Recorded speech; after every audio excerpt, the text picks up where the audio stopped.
What's up, Guam? Welcome to KUAM Sports. Thanks for watching. On the show tonight, men's national basketball team coach EJ Calvo. Now, FIBA sent out a press release to all of the federations and countries talking about resuming play for the FIBA Asia Cup in a bubble with the success that the NBA's had.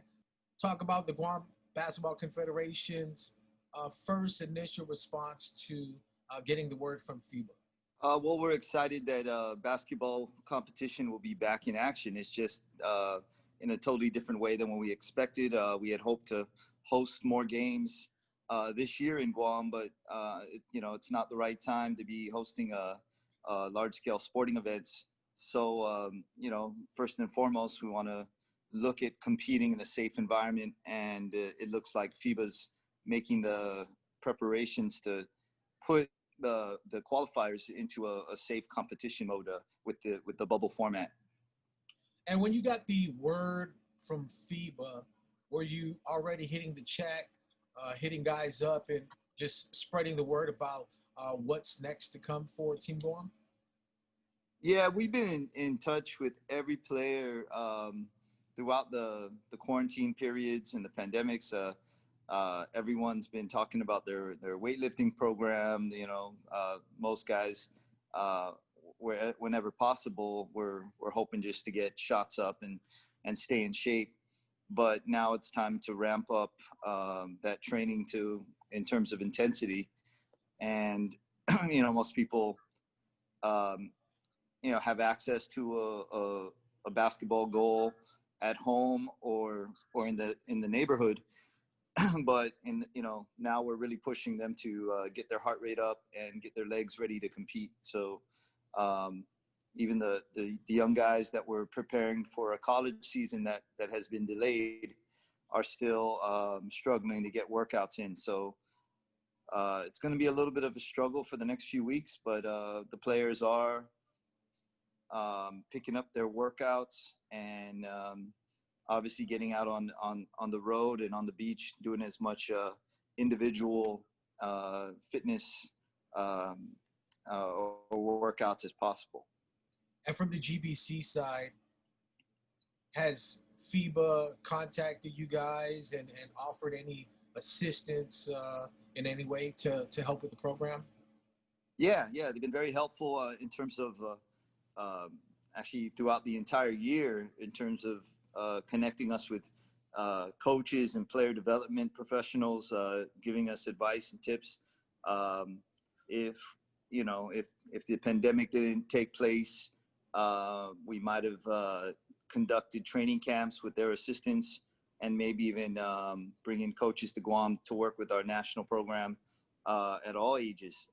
Those were all the things being discussed that got put on hold, hopefully for the near future. But at this point, they're still offering as much assistance as possible in terms of helping us prepare for basketball at this level, being that Guam is the representative of the Pacific Islands basically in this Asia Cup qualifiers.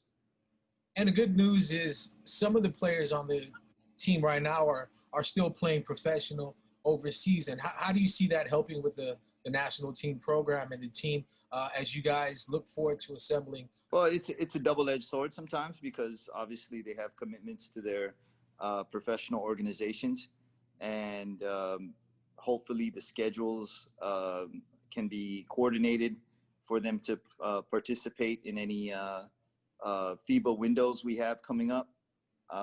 Jonathan Galloway, for instance, is in Croatia right now with his first pro contract over there, and we're not sure if he'll be available for this November window, depending on how their season goes.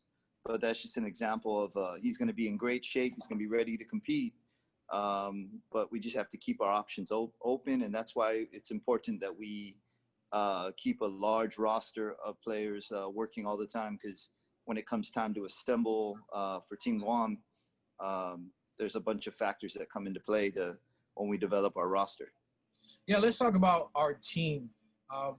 We've had a lot of success with our bigs and guys that can really shoot from the outside, but you've always said it, Guam is a guard-heavy island. The roster's deep with that. But what can fans expect for Team Guam when you guys do hit the court again? Yeah, I mean, we're a guard factory for sure, and I'm pretty excited because I see some of our younger players start to come into the adulthood, and they're going to be tested to potentially make this roster just because of the situation. And if here's an opportunity for some young guards to step up and contribute to the senior team. At the same time, I'm looking to our veterans who have played, many years for Team Guam and definitely who played in the last FIBA qualification game, like Joe Blas, Net, Darren Hechanova. These guys have been in battle before, but are they pushing themselves at the same level to be in condition to compete? That's going to be the challenge for us. And so I think it's going to be a good mix of guards. I think, kid like Ben Borja coming up as a young big man this could be his coming out party. And so I'm excited to see the opportunities for some of the young players. Make sure to catch all your NFL action right here on the stations of KUAM. On Monday, 3 in the morning, NFL on CBS. KUAM TV 11, the Los Angeles Chargers at the Tampa Bay Buccaneers. Look for Tom Brady to keep the offense going there. 6:25 in the morning, also on KUAM TV 11, more NFL on CBS. Catch the New England Patriots at the Kansas City Chiefs. Then at 10:20 in the morning, KUAM TV 8, NBC Sunday Night Football, the Philadelphia Eagles at the San Francisco 49ers.